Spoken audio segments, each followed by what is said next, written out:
Hi guys, ಎಲ್ಲರಿಗೂ ನಮಸ್ಕಾರ. Welcome back to my YouTube channel. ವೆರೈಟಿಯಾಗಿ ದೋಸೆ ಹೇಗೆ ಮಾಡೋದು 10 ಮಿನಿಟ್ಸಲ್ಲಿ ಅಂತ ನೋಡೋಣ.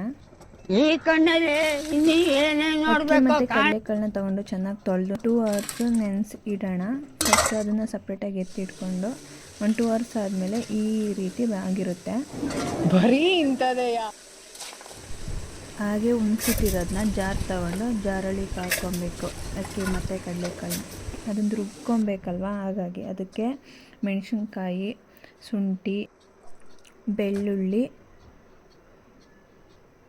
ಸ್ವಲ್ಪ ಅದಕ್ಕೆ ವಾಟರ್, ಸಣ್ಣಗೆ ರುಬ್ಕೊಬೇಕಂದ್ರೆ ವಾಟರ್ ಹಾಕ್ಕೊಬೇಕು. ಸ್ವಲ್ಪ ವಾಟರ್ ಹಾಕ್ಕೊಂಡು ನುಣ್ಣಗೆ ರುಬ್ಕೊಂಡು ಸಪ್ರೇಟಾಗಿ ಎತ್ತಿಟ್ಕೊಂಡು ಒಂದು ಬಟ್ಲಿಗೆ ಅದಕ್ಕೆ ಈರುಳ್ಳಿ, ತುರಿದಿರೋ ಕ್ಯಾರೆಟು ಮತ್ತು ಸಣ್ಣದಾಗಿ ಹಚ್ಚಿಟ್ಟಿರೋ ದಪ್ಪ ಮೆಣಸಿನ್ಕಾಯಿ ಮತ್ತು ಸಣ್ಣದಾಗಿ ಹಚ್ಚಿರೋ ಪುದೀನ ಸೊಪ್ಪು ಮತ್ತು ಕೊತ್ತಂಬರಿ ಸೊಪ್ಪು ಸಣ್ಣಗೆ ಹಚ್ಕೊಂಡಿರಬೇಕು. ಅದಕ್ಕೊಂದು ಸ್ವಲ್ಪ ಸಾಲ್ಟ್ ಹಾಕಿ ಚೆನ್ನಾಗಿ ಮಿಕ್ಸ್ ಮಾಡ್ಕೊಬೇಕು.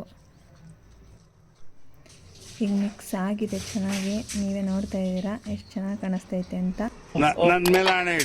ಮಿಕ್ಸ್ ಆಯಿತು. ನೆಕ್ಸ್ಟು ತವ ಹಾಕಿ ಸ್ಟವ್ ಹಚ್ಚಬೇಕು. ಸ್ಟವ್ ಹಚ್ಚಿ ಅದಕ್ಕೆ ಸಣ್ಣದಾಗಿ ದೋಸೆ ಥರ ಸಣ್ಣದಾಗಿ ಬಿಡ್ತಾ ಹೋಗೋಣ. ನೀವೇ ನೋಡ್ತಾ ಇದ್ದೀರಲ್ಲ ಎಷ್ಟು ಚೆನ್ನಾಗಿ ಬಂದಿದೆ ಅಂತ. ಅದ್ರ ಮೇಲೆ ಸ್ವಲ್ಪ ಆಯಿಲ್ ಹಾಕೋಣ. ಹಾಗೆ ನಮ್ಮ ಚಾನಲ್ ಸಬ್ಸ್ಕ್ರೈಬ್ ಆಗೋದು ಮಾತ್ರ ಮರಿಬೇಡಿ. ಹಾಗೆ ಬೇಯ್ತಾ ಈ ಕಲರ್ ಬಂದಿದೆ. ಅದಾದ್ಮೇಲೆ ಅದನ್ನು ನೀಟಾಗಿ ಮುಚ್ಚಾಕೊಳ್ತಾ ಇದ್ದೀನಿ. ನೋಡಿ ಚೆನ್ನಾಗಿ ಬಂದಿದೆ, ಕಲರು ಚೆನ್ನಾಗಿದೆ.